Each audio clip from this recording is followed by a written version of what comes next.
Hey, welcome. Welcome to the FOSOMA seminar on AI with Dr. Akopyan. He is the chair of the Artificial Intelligence AI Task Force for the NCBAHM, which used to be NCCAOM, and he served as Director of Communications at the European TCM Association from 2020 to 2025. He has 26 years of experience. He's got a MCSC degree in computer science, MSTCM in acupuncture, NC bomb diplomat, and licensed acupuncturist. He obtained a degree in qualifications for medical doctor in 2012. So he has a vast experience, private practice, and teaches as well. So I'd like to introduce him. And then Rebecca Acosta is the president of the board of directors of FOSOMA, is an acupuncturist here in Florida, and a methylation practitioner. And she began her studies in TCM after Dr. Yali Fan helped her daughter eliminate her Tourette's symptoms. So she's comes to us as a believer in our medicine. So Dr. Akopyan, I'll let you go, and then Rebecca, you can take over with questions. People Thank can you. ask questions in the chat if they want. Okay, thank you. Thank you very much for having me here. I don't see all of you, but I want to again thank Rebecca and is it Emily or Ellen? Ellen, sorry. I Okay, knew it was an E. okay, yeah, no worries. Because your name tag here says Florida State Oriental Medicine. Oh, I yeah. just address you as such. Thank you for the opportunity to share some ideas and some of the observations. I'll give you a little bit of a more updated bio, just in recent activities that have consumed my time. I do have a pretty busy global private practice. I do a lot of traveling, so I have patients from the Los Angeles to Jaipur, India, and all across Europe. So I have practitioner facilities all across different locations. I am stationed in Athens, Greece. So if I was going to choose any place to be stationed at after LA, Athens would be my choice. In fact, nowadays it's before LA, for that matter. So, after I obtained my medical training and certifications, I found that I had a lot to offer from my transferable skills in the IT field and in technology field, which I spent 20 plus years in the IT field. I held executive positions with some big names. You may have heard of IBM. You may have heard of Cisco. I held executive positions there in these companies. And in fact, my master's in computer science capstone was on machine learning.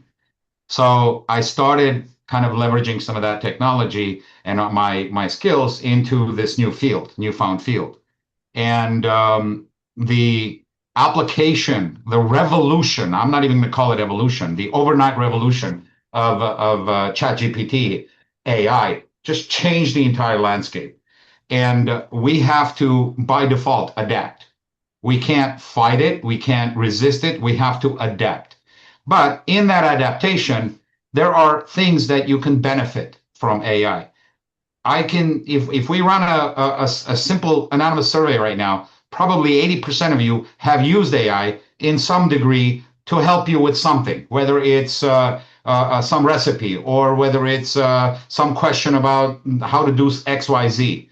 So it is going to very rapidly, and it's already probably here, become a ubiquitous tool. You know what else is a ubiquitous tool? The switch on the wall. When you flip it, you expect the lights to come on. It is going to become that kind of ubiquitous tool. However, it is a tool, and as such, tools usually depend on the operator. In the IT field, in the old technology field, there was a mnemonic called GIGO, garbage in, garbage out. What you put in is what you get. The same applies to any AI platform out there. And I'll share some of the really unique stuff that's happening in the AI field, not just in TCM, but also in medicine also, in a little bit. So when you work with any of these technologies, the clarity of the inquiry, the clarity of what it is you want to use it for, will determine what you get out of it. And in that context, if you have proper usage application, proper ethical applications, proper guidelines, which my role as the chair of the now NCBAHM, it's going to take me a while to get the hang of it. The previous NCCOM, let's just leave it at that. And we developed an entire comprehensive AI usage in TCM. It has workflows, it has mitigation factors, risk assessment, it has ethical implications, guidelines, even has application and practitioner messaging. How do you include messaging with regards to AI in your practical documentation, in your practice communications, in your outreach, et cetera, et cetera. It is the document, the final version of these documents are sitting with the board of NCCOM. They are in the process of approving those, and they will become guidelines. They're not mandated. They're not governance rules, but they will become helpful tools for colleges, institutions, individual practitioners, students, anyone who wants to use AI in the TCM profession to at least have some starting place from where to begin. But all of it, again, ultimately boils down to how you use that tool. From the average student who is preparing their research lit review for their case report to a practitioner who is seeking advanced RCTs in the world that can help them with their evidence-based practice. There's an application. There's a place for applied AI tool sets in the platform. Now, one of the biggest challenges dealing with AI is this term called hallucinations. As AI advances more, as it learns more, as it becomes more educated, self-propagated, educated, it will reduce the amount and degree of hallucinations. However, there is still that potential implication and risk of hallucinations. One of the reasons why most generalized AI are prone to hallucinations is because they are not focused. They have a very broad area of thinking, an area of data set that they're going to analyze. The LLM, the large language model, literally stands for large language. It's a huge context of data streams in a neuronal and if or but gating mechanisms in the back end in the software, where it is performing gigabytes of transactions per nanosecond to perform these activities. By the way, that's one of the reasons why data centers are on the big rise. The next big thing for investment, if those of you who are interested in investments, data centers. Several individuals have really gone into building these huge processing centers, the impact of which on the environment is of concern for us, particularly in this field. You raise your hand, Ellen. Go ahead. I just wanted to ask a quick question to clarify about hallucinations. I had an example where I was trying to have AI help me devise a speaker list of people that are coming to our conference to speak and promote them. And it kept putting in names that weren't on the webpage or aren't on the list, even after I gave it a list of the speakers. So is that an hallucination? Because yes, to a certain degree it is. However, I will go back to reiterating again, prompting is very important. The query you put into it, which is basically, the old adage of what I said already, garbage in, garbage out. What you put in, how specific you want, is how you confine the thinking of the platform. And by generating, I teach a lot of classes at various universities, including the TCM University here in Athens, where we have a specialized trained AI platform. We call it Chibo. You may have recognized that name. Chibo used to be, in the classics, used to be the tutor of Huangdi Neijing, Huangdi, who published the Neijing. And so we thought aptly naming the AI platform Chibo and we only limit Chibo on TCM material. You ask him anything about outside that world, he'll say, I'm sorry, I'm unable to answer that question. You ask them specific TCM related questions, they'll refer it, they'll go find the article or find the content, give you the answers to it, and then cite it. I got this information from Machioche's page, such and such. So there's validity in where that information is coming from. These are mechanisms by which you can eliminate the hallucination concepts. Okay. So, in terms of where the AI is right now, I'll share with you just a little bit on what's happening in the medical field. How many of you have heard of Glass AI? Glass AI is a Google effort to build a medical AI.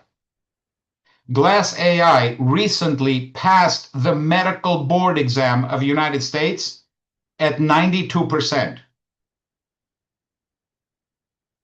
This is, think of the context of this. The biomedical sciences is already struggling because the average visit time between a patient and the physician, due to all the complications that we're faced with, insurance, billings, bookings, all the complications, the average time it's been statistically analyzed to be 7 minutes. Now, what can you accomplish in 7 minutes? Hello, how are you? I'm so-and-so. How are you? Who are you? What? That's about it. That's it. Just generic talk. We know in TCM, we require a lot more than that. Okay. Context. Because we are a holistic, personalized medicine, it puts us in an advantage to what is happening in the medical field. Because what the medical field is doing is they're even shortening that, moving away from the personal connection. Many futurists envision, colleagues of mine, people that I'm discussing the future of medicine with, envision where the majority of the intake and the initial diagnosis will be handled with a virtual interface, an AI platform that will then refer you to go get this blood test, go get this x-ray, and then it'll conglomerate all that information, suggest a diagnosis and an intervention to some physician sitting somewhere, probably on a recliner chair in Bahamas somewhere, and who will then say, okay, schedule the patient. That's where the future is going, folks, for the biomedical field. So this opens a very unique opportunity for us as holistic medicine practitioners. We can become the gap, because patients, it's going to take them a while to get used to that. And even before that, people want people. We need that physical interaction, human to human interaction. And that's where we thrive. As practitioners, we understand the psyche, the Shen. We can read colors and constitutional morphisms. We can make connections in patterns. We are detectives. I teach an advanced TCM diagnosis class where the entire first 3 hours of lecture is detective work. We analyze how to be a good detective, because that's what you are. A proper diagnostician is a detective, and detectives have very unique skills. In that context, you could leverage AI as a tool. What does AI do really good? Pattern identification, pattern recognition. You can upload a gigabyte of data that researchers have spent many eyeballs, have spent many times looking for patterns and have not found any. And it will find potential insignificant or very significant patterns that you hadn't even thought about between patients and conditions, between conditions and interventions, etc. So for us, it is a very important tool to help with confining and consolidating our thinking.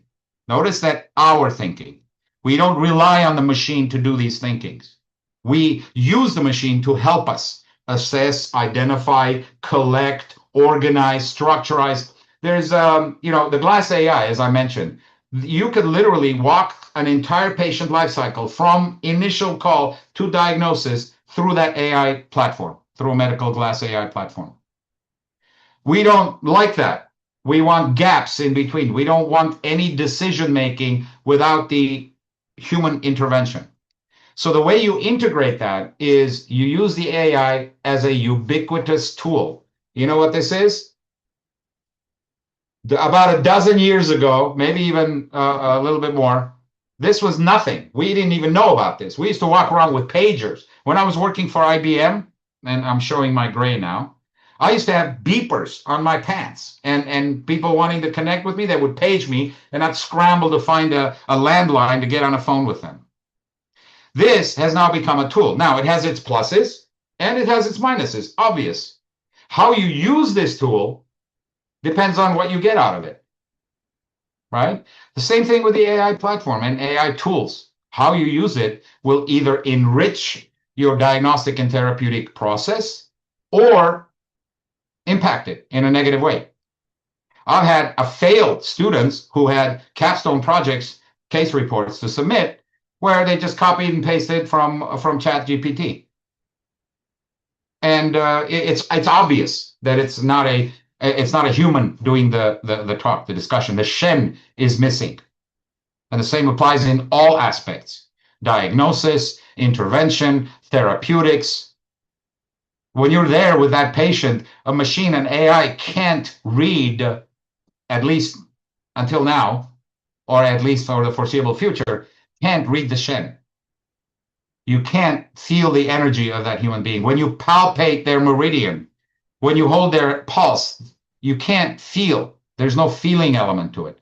There's no skill that's built up. You, as professionals, have spent your life studying, honing your skills about touch, about feel, about sensation. You have a very unique perspective on the holistic nature of the microcosm within which a disease is occurring. Remember, our difference from biomedicine is biomedicine treats a disease, which means the container within which that disease is occurring is irrelevant. Diabetes? Diabetes. Here's the PDR reference for diabetes. Go with it. Have fun. You, however, when you have a patient coming in with XYZ condition, you don't look at the condition. You look at the combined environment, the container, and the condition within which. And you also look at it in a dynamic way because it's changing, it's shifting. It's responding to other interventions. It's responding to interactions with you, with the energy, with the food, the herbs, the acupuncture, all of these interventions. So if you understand the uniqueness of where you are, you can understand how to leverage AI. I'll give you a case in point. At the university, Chibo guides our students through a virtual patient interaction model. The students log in. They say, hi, I'm a second year student. It knows already, it's been configured to know what a second year student skill level, knowledge level in TCM is, and says, I'm ready to receive patients. And then the Chibo will completely enact a virtual patient, engage in a conversation with the student. The student will ask him questions, walk through the entire 10 songs, all of the different elements. Yes, you can't palpate the pulse of Chibo, but you can ask, I'm palpating your pulse. What is your pulse? And Chibo will answer, what does your tongue look like? Here's my tongue, what it looks like. And then it asks you, okay, so what is your diagnosis? What do you think your differential diagnosis or your pattern identification is? And the student experiences this entire process in a safe environment that then gets feedback from Chibo that says, you did really good in this aspect, but you missed this clue. This clue you should have been focused on because this clue means XYZ. It's a tool to help sharpen the student's mind in the process of pattern identification and diagnosis, right? So here's an application of something like that in within the TCM context that is beneficial, right? As a tool. Where I see it flopping is where, pardon my French, lazy practitioners will just say, Chibo, give me acupuncture point prescriptions for kidney yang deficiency. Blah, blah, blah, blah, blah. Because it's all out there. Info is out there. Now, how much of it is accurate? How much of it is hallucinations is questionable. And a lot of them will just take that and go and implement that. That is a problem. That's why we at the NCCOM, at the AI platform guidelines at the European TCM Association, we've set up these stopgaps, check marks, to-do lists or mitigating factors. How do you assess if a platform that says I'm using AI, or a software that says I'm using AI to help you do data entry. Speaking of data entry, one of the other very powerful areas where AI will be instrumental for all medical fields, including ours, is transcription.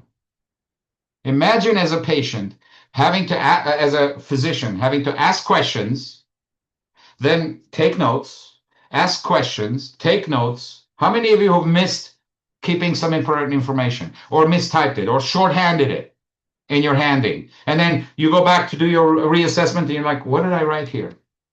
Or what was this thing for? Right? Or what was the tune position of the left pulse? Right?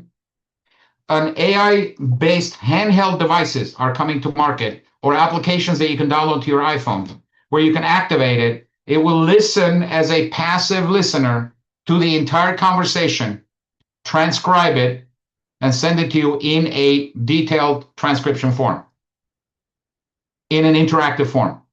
And you can even have it configured to say, okay, what was the eventual this TCM diagnosis that I was conferring to? What were the main symptoms? What was the chief symptom? So it can give you data. What you need to do is, how do you use that data? Because ultimately it's your decision. However, think of the importance of making your job easier as a physician. So I will go back and I'll state it again. It's all about tools. You know, trying to hammer a nail without a hammer, you're going to have a trouble with it. Okay. As soon as you get your hands on a hammer, that nail's in that wood instantly. So it's all about the tools, the right usage of the tools.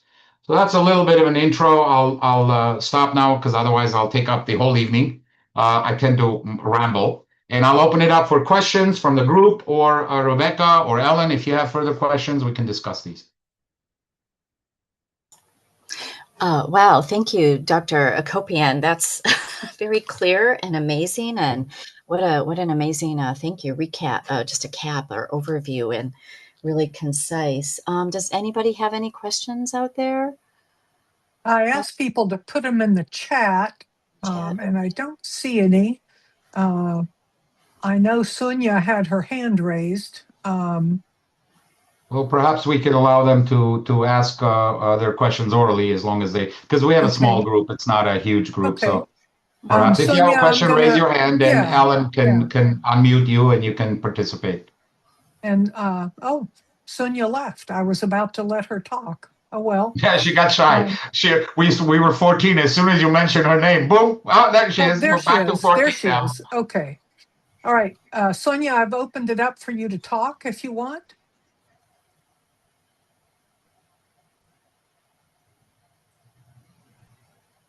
Sonia? Are you muted? Perhaps Sonia may be muted.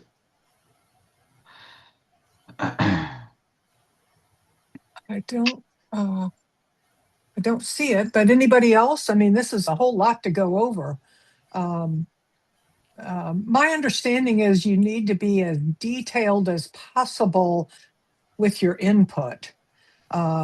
Just a single sentence question talking about hallucinations, but you'll just get a huge amount of stuff. But if you're much more detailed, it'll actually focus in on you with that. Yeah. And in the class, like I said, I kind of digressed, but I was mentioning that we teach an actual class for our TCM students at the university, at the institute, on how to construct prompts, from diagnostic questions, from herbal questions, from point prescription points, from diagnostic, any number of these questions. What are the key elements in constructing a proper prompt? Are there any of these Chibo available too? classes? Oh yeah, that was one thing I was going to ask, but Yeah. also, are any of your classes available? Yeah, many of my classes are offered through different universities. I teach at the Southern California University, at Yosan University. I have classes that are available via public CEU, continuing education type programs, through the Institute. You have my contact. Maybe you can let others know of my contact if you're looking to take any of the participate in any of the other classes. There's a list of all the classes. I mean, I teach a number of advanced courses from oncology to integrative gynecology to TCM psychology, variety of the complex advanced level Could you points. just give me the name of your institute real quick, and we'll get it. Yeah, I'll I'll get it. type it in the message here, and I'll Okay. also say it to you. It's the European Institute of Integrative Health Sciences, and it's the website is that one. Okay. Okay. So, as far as the Chibo, now we were looking at, the institute was looking at opening it up for general consumption use, for public use. However, the ultimate decision was made to keep it proprietary for the institute. I think and it was the right focus, because as soon as you open it up to public, it becomes a money thing. It becomes a financial thing, and it loses its focus. I want, the idea was to keep Chibo as a tool, as a tutor, as a trainer, and in that context, it keeps it much better, right? And students who are attending the school automatically get access up until 3 years after the alumni, after graduation, up to 3 years. They keep their maintenance, they can maintain their account. So even as they begin their practice, they have the availability of the tool set. And Chibo is continually advancing. We are now looking at the added element of vision recognition. So you could literally have submit the tongue photos, or even a facial profile photo of your patient, and ask them questions about what Chibo thinks is the tongue presentation is, or the face presentation is. Again, the idea is it's going to give you recommendations based on the knowledge it has, because it is already limited to only TCM. By the way, the content that it's trained on is all the classics: Ling Shu, Su Wen, Huangdi, Neijing, all of the different classics, Muangdi, the Shanghan Lun, Piwei Lun, Wen Bing, and all the modern ones. Machioche's content, Deadman's content, Chen and Chen content for the herbology. So everything that is old and new. That's it. That's the extent of knowledge it has. We are thinking of opening it up to do article searches, much like research platforms out there that can go and find only TCM related research and include that in its data set. However, we're a little reserved about that for one reason. A lot of the research is still questionable in terms of reliability. There's still a lot of research that's biased, that is not really peer reviewed properly. We don't have a big enough research, and those research that are available that are really well vetted, RCTs or meta-analysis, they're not conducted by TCM professionals. They're conducted by MDs or other scientific fields. So they miss the heart of our medicine, why we do research. They look at quantitative measurements. Quantitative measurements in research does not apply to TCM. I have argued this point to researchers, to case reporters, to journals. Qualitative is the way to go with TCM research, because qualitative includes the patient's perspective. Quantitative measures blood count, blood pressure, red blood cells, white blood cells, or pain scale, or something of that nature. That's the extent of quantitative research methodologies. But when you include the qualitative aspect, you can do a lot of PROMs, patient-reported outcome measurement units, and there's a lot of really good PROM-based feedback forms that you can collect. And that becomes valuable data to start feeding into AI to find patterns. One of the activities that I'm involved in is a global effort right now that includes US, Europe, China, and the Malaysia, Australia, New Zealand, that region. And the idea is to distribute a data collection model to build a global database of simplified data. Collect, you familiar with ICD? Yeah, and they have a TCM ICD-11. ICD-11, which Yeah. I'm not sure has actually been implemented in the States. I No, think it's states not are on ICD, implemented. Yeah, or maybe not 10. implemented. It's But available to view. ICD-11 is a tool, another very important tool for us. Because if you look at the ICD-11 codes, they have an entire section on traditional medicine one, which is Chinese medicine, from patterns to different types of diseases to all the different, exactly as we define patterns in our medicine. Imagine the richness of information you can collect by just looking at collecting epidemiological data using these ICD codes. Just epidemiological data. Forget CPT codes and treatment interventions, all that stuff. Just epidemiological data. You can have potentially between all of the practitioners from US, Europe, and Asia, you have over maybe 200,000 licensed practitioners who are seeing patients. If each one contributes one patient, you have 200,000 data sets. Think how rich that is for making queries, for looking for patterns, right? Did this condition favor a certain age group, favor a certain gender, favor a certain complication? Does this group get better results with acupuncture or moxibustion or combination or herbs or whatever, right? And then you build on that with actual point prescriptions, selected methodologies, because we have different methodologies. Some of us doing traditional acupuncture, some are doing Japanese style acupuncture. You have tongue acupuncture, you have stems and branches, you have balance method, all these different methodologies. It shouldn't matter. It really shouldn't matter. Patient outcome matters. And if you go into a subjective research model, it doesn't matter. You can collect that data.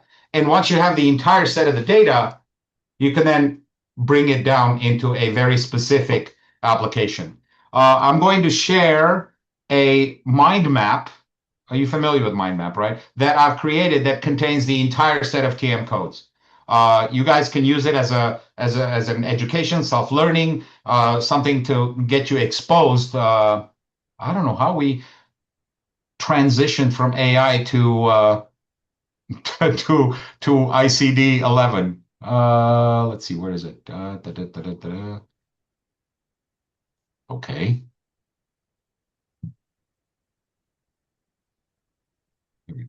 I know, Dr. Akopyan, I'm sitting here wanting Chibo for a practice. So Yeah, I know. yeah. I know. A lot of our alumni rely quite a bit on Chibo initially, just to verify if they're on the right thinking pathway, right? Because differential diagnosis is very complex. And when I teach it, I always talk about the incongruities. A lot of patients present with incongruent symptoms, and we call it red herring, right? You'll have a whole bunch of symptoms, and then there's one symptom that doesn't fit. What do you do with that, right? Most initial practitioners will just skip it. It doesn't fit, whatever. I'm just going to focus on what the generic picture looks like. In proper differential diagnosis, if you identify that incongruity and use it as a pivot point for your differential thinking, you can arrive at the real diagnosis because it'll fit with the right diagnosis. It'll fit with the right presentation. Most practitioners gravitate to one form of differential diagnosis. Zong Fu, 5 elements, or 3 burners, or whatever.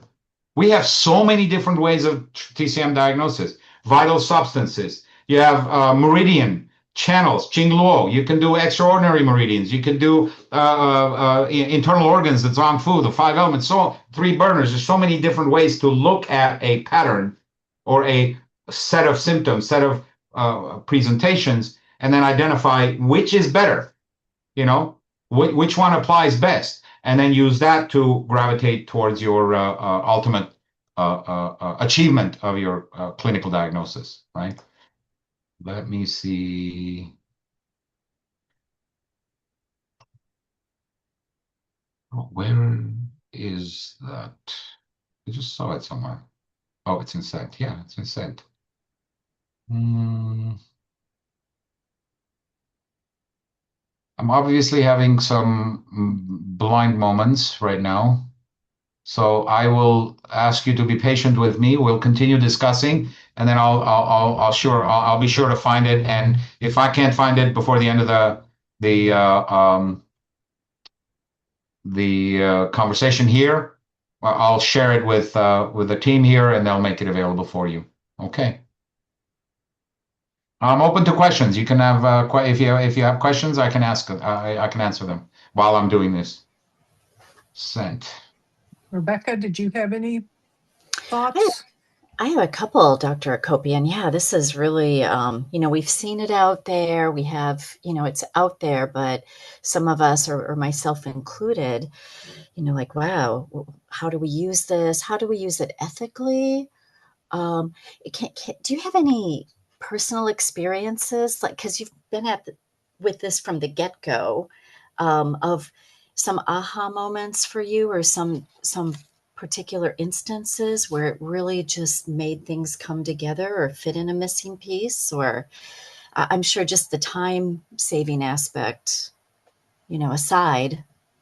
Yeah, again, I'll go back to what I said from the perspective of a tool set, right?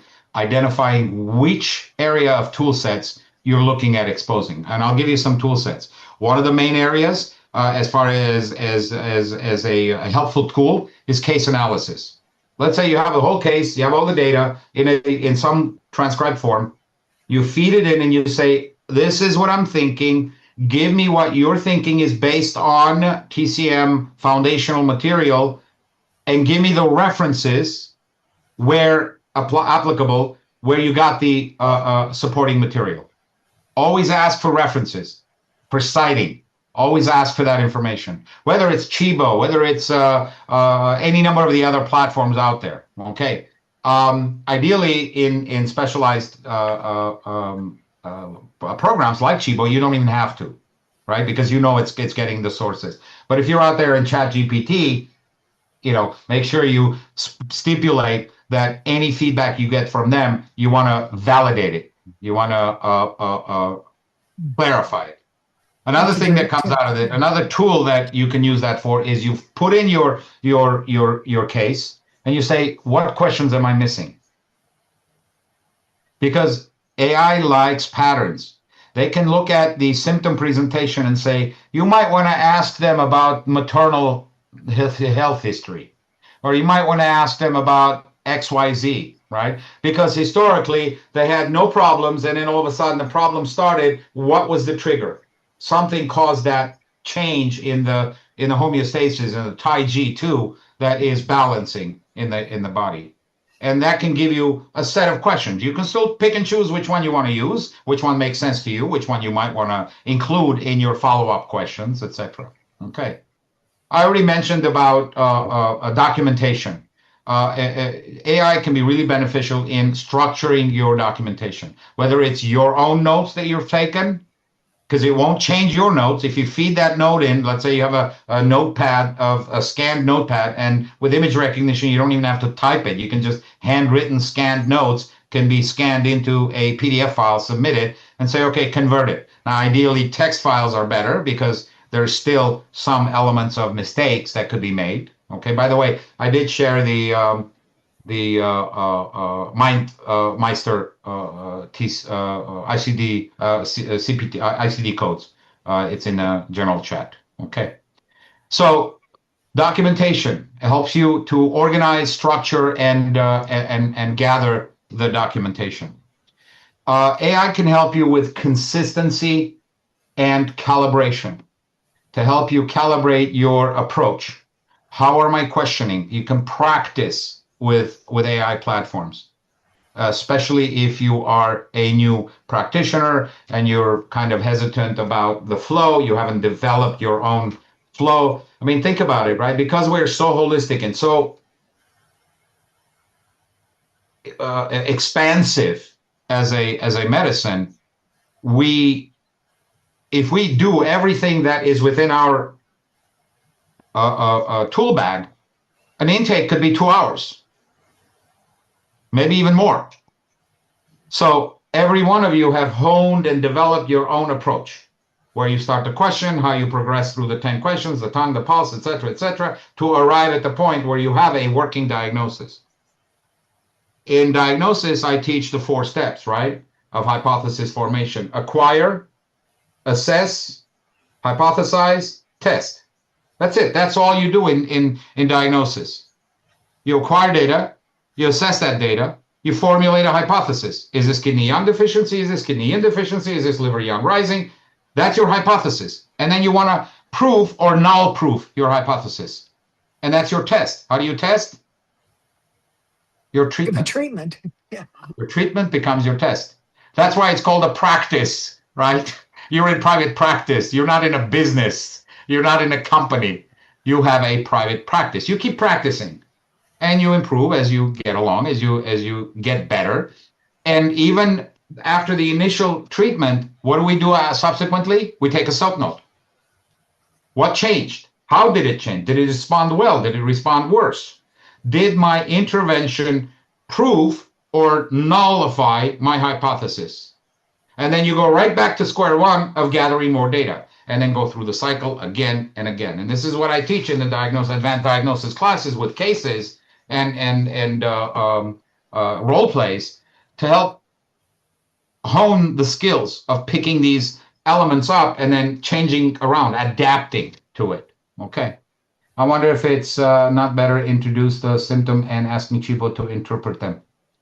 You can do that. One of the applications where I talked about earlier is you can feed the set of symptoms from the patient and say, what are the relational patterns that you're noticing here?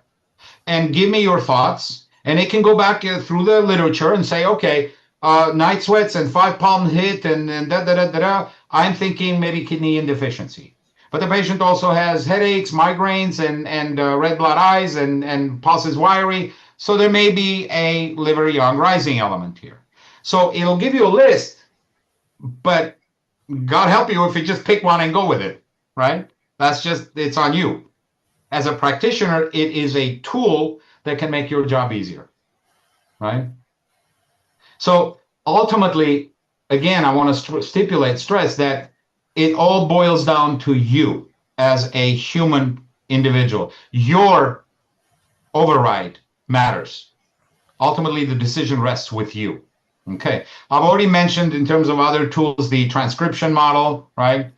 And then, making sure that you regulate yourself. You adhere to ethical guidelines, whether it's published from your local association like EFSOMA or the national association or the national integration, your college, your university. Most universities, in medical universities, in other professional universities, already have a published AI use policy. I have not seen proper AI use policy from TCM universities yet. Some of them are working on it. Some of them are deferring it to state regulation or to government, federal government regulations. No. Have your own, because we have a very unique perspective, and we must include our set of perspectives. The wisdom, the Shen, the spirit of the practitioner is one of the most significant contributory factors to our medicine. It plays a major role in your diagnosis, major role in your intervention, and how you're going to interact with that patient. One of my teachers in Sichuan, when I was doing my residency there, used to say, the needle is not a needle. It is an extension of your intent. Think about what I just said. It is the extension of your intent. Therefore, your treatment is intent. What do I want to do with this acupuncture point? Am I reducing it? Am I pushing the chi up? Am I pushing the chi down? Am I tonifying it? Am I sedating that point, right? And it's the intent that matters. The needle is just another tool. It's like your finger.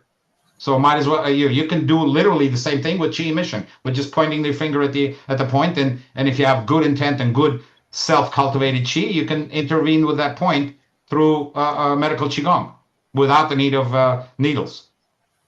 So don't rely on these tools. Okay, rely on the essence of the medicine. Okay. I hope rambled on, Ms. Acosta, but I hope I was able to answer your short question. Far from a ramble, for sure. But yeah, no, just it's just a lot to absorb. I'm probably for many of us who are, newer and lesser exposed, and not quite certain where to start and how to use it Yeah. properly. I will give you some to-dos, some simple to-dos. Some of you have PDF or digital forms of some textbook, right?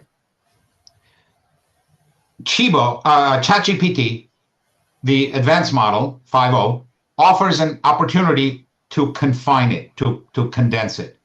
There's a plus button when you go to ChatGPT. I have a webinar that I published on proper use of AI. It is on YouTube. It's available. I'll share the link with the team here. You guys can go watch it. It's basically 12 steps to. It's more research, applied research focused for researchers and for practitioners and students who are doing their research. But it can apply in practice life as well. But I'll give you some very simple things.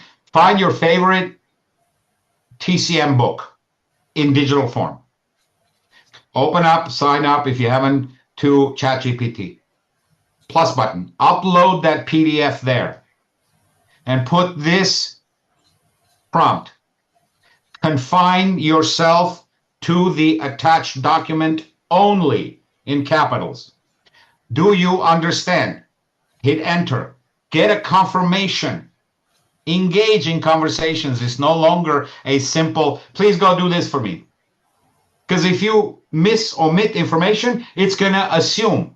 We all know what assume stands for, right? So go through that process and then say, okay, summarize each chapter with specific takeaway points for me as a student. And you can define what student you are. You could say, I'm a first-year student, or I'm a patient. Extract the data from that textbook in that context, present it to me in small bits for me to internalize.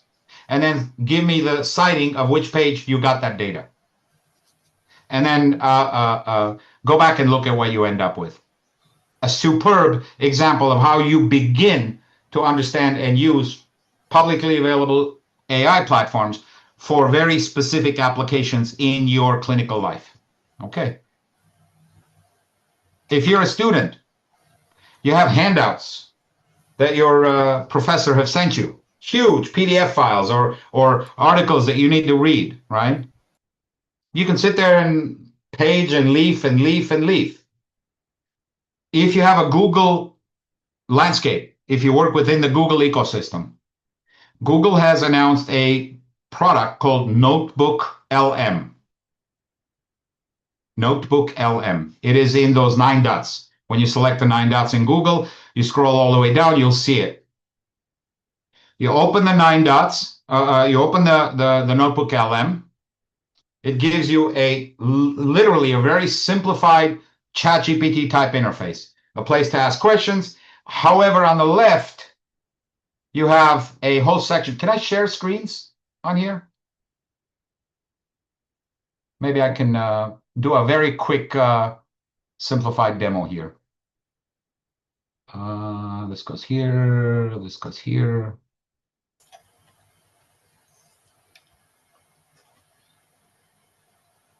Share. Okay, everyone can see my screen, right? Yes. This is a Google ecosystem. You log in, you get your Google platform, your 9 dots, you scroll down, there's Notebook LM. It is available with Google Gmail accounts. When you open it, it presents you with, I have a whole bunch of content there, with notebooks. These are literally virtual AI notebooks. So I create a new notebook. Let's say I'm going to talk about, let's start a new one. Okay. You start a new one, it gives you create audio or video overviews from immediately. I can upload websites, YouTube videos, upload my own files. I can get files from my own drive or copy paste the text. I can add all of these elements. See if I can upload some files here.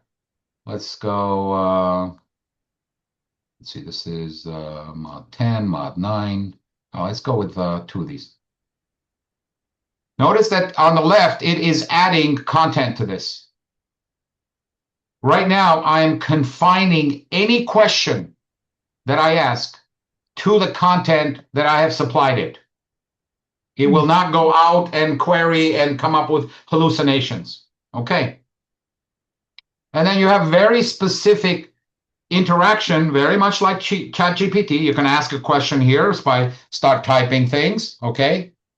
Or you have ready-made studio tools that are available for you already through Google. So this tells me already immediately as it analyzes it that this is an integrative gynecology patterns and clinical management of infertility lecture, okay? And it gives you the educational materials and gives you some suggested queries, further queries that you can follow through. Or you can, basically, it's going to take a while to make this up. So I'm going to go see if I have some that are already created. And I'll show you what I mean. I think it was here.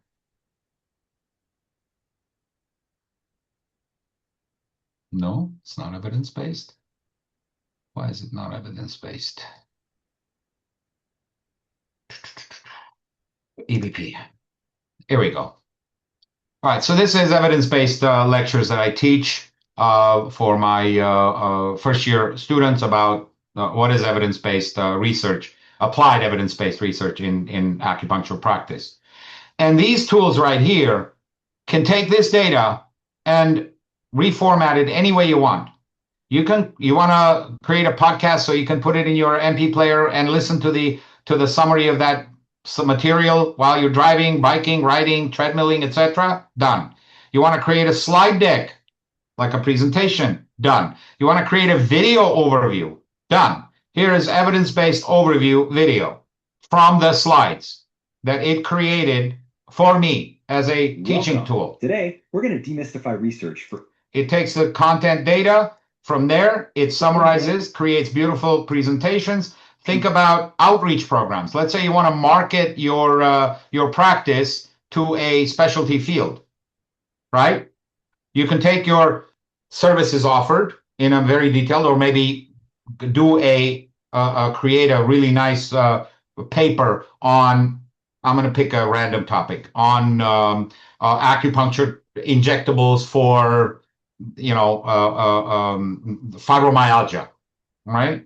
And then you want to outreach other physicians and other business owners and other practitioners to help build networks. Create a short little 3-minute, 5-minute video, put it in a little packet, send it to them. Marketing helps you reach out and send a message out, get the message out, right?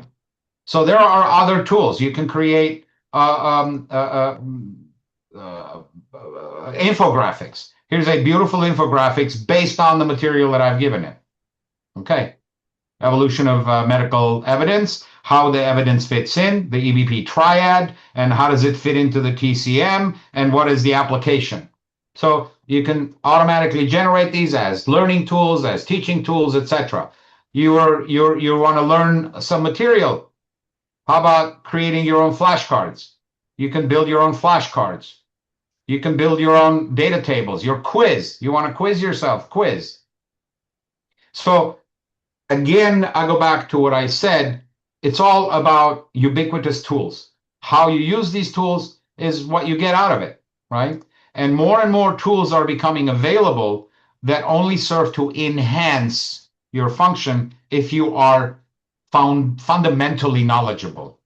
And the way you, like I said, to get fundamentally knowledgeable is practice. Work on it. Find out, like Ellen did, what is a hallucination and how do you fix that hallucination. Go look at prompting. There are many professional lectures. If you're not taking my lecture, there are many other lectures out there, other programs. Even big universities offer public education programs on AI proficiency that teaches you how AIs work, how to create prompts, how to formulate your prompts, right? So the future of all of this, I think, I don't know how much time we had, so I'm assuming 1 hour, that means 5 minutes. So I'm going to try to summarize this at this point. The future for us, if you remember your first eStim machine, when you bought it as a student, that's all it is. That's all this thing is. Don't be afraid of it. As long as you know where to put the electrodes, how to configure that eStim machine, you've studied it, you know how to do it, all it's going to do is it's going to follow your orders. And it's going to make your job easier. That's it. So if you keep that in mind and always supervise, always have the final say, because you are in control of the process, not it. Never relinquish that control mechanism. Okay. Thank you again very much for your time and your patient ears. If there's no other open questions, I'd like to again thank Rebecca and Ellen for the opportunity, and also remotely thank Mina and Marilyn Allen, who made the connection possible. So thank you again. Yes, thank you, Dr. Akopyan. Two things, if you have just a minute. You mentioned mind map. Can you expand? It's in there. It's in there. It's in there. Yeah, I'm going to show you the mind map here. Give me 1 second. Where is the right there? Where is the mind map? No, that's not. Hang on. Where did I put the mind map? MindMeister. Here it is. So I'm going to share my screen again, if you don't mind, so I can demonstrate the mind map. Is it this one? No, I'll go here. Hang on. Yeah, Google. Yes. Okay.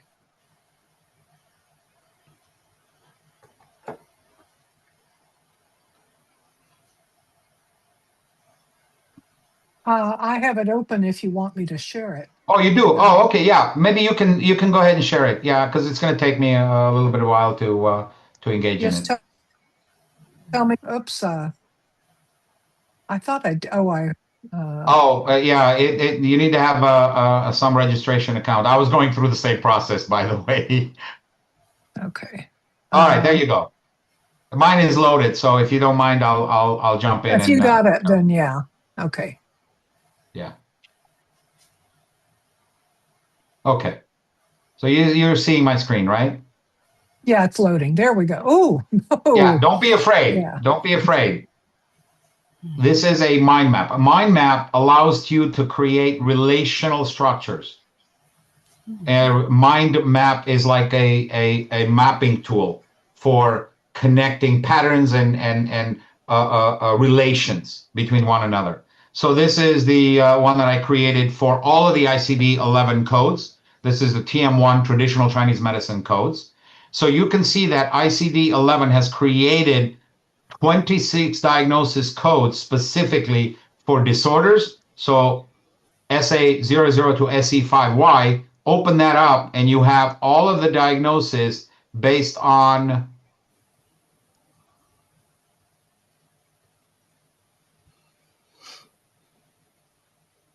there we go.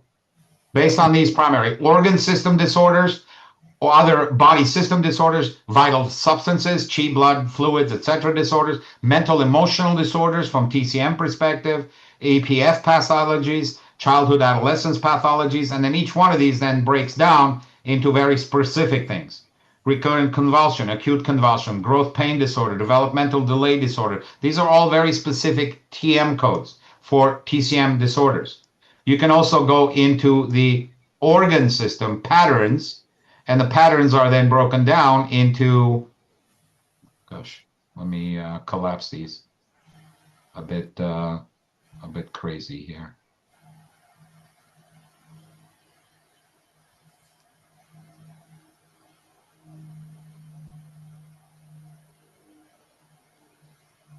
So here's your pattern differentiations, right? You have principle-based, 8 principles, right? Remember the 8 principles? Yin, yang, exterior, interior, excess, deficiency, hot, cold, right? You have environmental factors. You have body constitution type factors, which breaks it down into various morphologies, right? Blood deficiency, qi stagnation patterns, fluid disturbance patterns, right? Then you have the organ systems. These are your Zhang Fu, right? Spleen qi deficiency, liver yin deficiency, etc. All of these are codes, actual epidemiological codes. I'm going to digress a little bit and tell you why World Health Organization even created ICD. ICD was not intended to be leveraged by insurance companies. ICD was initially developed as an epidemiological tool to collect relevant data about conditions, disorders, and interventions for large data sets to be used for epidemiological studies.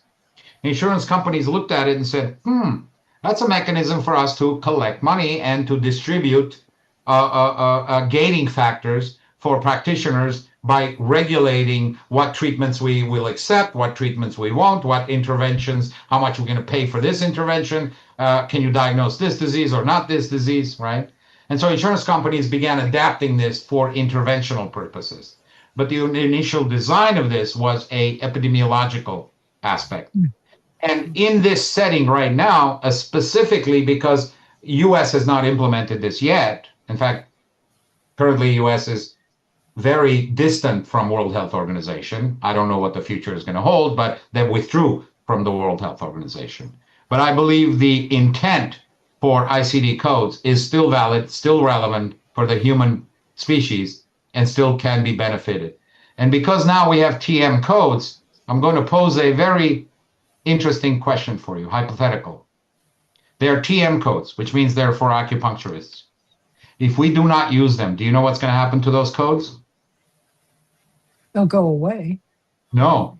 Oh, somebody else will use them. Exactly. Nurses, PTs, chiropractors, because they already have the mechanism, they have the billing mechanism, they have the booking, they have the relationships. Oh, there's a whole set of codes I can bill on. More money for me, more money, right? And we're going to lose control over our medicine. So I encourage all of you, look at that, educate yourself. Maybe implement tools to start documenting, even from epidemiological basis. Every time you enter a spleen qi deficiency, enter that code in your system. A lot of the practice management software out there, like Jane, Ginkgo, they all have codes built in. I know for a fact that Jane has implemented 10. I don't know if they are implemented 11, but I think they were in the process of implementing 11. Which means if you use Jane, ask them about implementing or adding the 11 code set so that your patient intake and diagnostic form will include all of these codes for your intake forms. Okay. So again, we can ramble down on other topics, but that's mind map for you. Okay. I suspect we could go on quite a while. Oh yeah. And maybe what we'll have to do is ask you back. So. You know, I must say, if you do ask me back, bear in mind I am quite busy between here and there and here and there and there and here. Yes. Yeah, I haven't even mentioned that I'm actively involved in philanthropic activities. I'm the field director for a Swiss NGO that takes acupuncturists to various war-torn countries and underdeveloped countries for free community service. And we now have a new program that the Institute just launched with the largest integrated hospital in Nepal, in Kathmandu, called the Dhulikhel Hospital. And we now have opportunities to take select set of practitioners and senior students to do 1 month residency in the hospital. This isn't just going into some dark woods and clinics and putting needles into people. This is working alongside surgeons and neuroscientists and gynecologists, working within that context and fulfilling integrated practices, because that's our future. The more we become recognized, the more we become trained, well-articulated, and evidence-backed, the more we find our role increasing in the human condition. And someone asked the question, where is the website on that? The EIHS website, if you go there, you can look at the internship, externship programs. all the data is in there about the externship programs that they offer through that package. Okay. And that website is further up the chat. I'll see if I Yeah. can pull it up. Yeah. I'll type it again here. It's easy. Okay. There you go. All right. Perhaps now we can properly say goodbye. Okay. Well, I want to thank you so much, Rebecca and Dr. Akopyan. Are we saying that with the right emphasis? Akopyan. Put Akopyan. Thank put you. the intonation on O. Akopyan. Okay, Akopyan. All right. And it's thank the you second so tone. much. Pinyin second tone. Oh, Akopyan. Not Akopyan. Akopyan. Okay, Akopyan. All All right. right. Okay. Thank you Thank so you much. so much. All right. Thank you, Ellen, for setting this up. Thank you, Rebecca. And thank all of you. I don't see you, but I want to express my gratitude and thanks for a Friday morning, taking your time away from your busy life and busy practice. And hopefully you learned something new and open your horizons to future exploration. Thank you again very much. Thank you. All right. Okay. And we will post the recording. I'll send you all links. All right. Yeah, if you do post a recording, please copy me. I'd like to have a recording as well. Thank you. Sure. All right. Bye-bye. Thank you.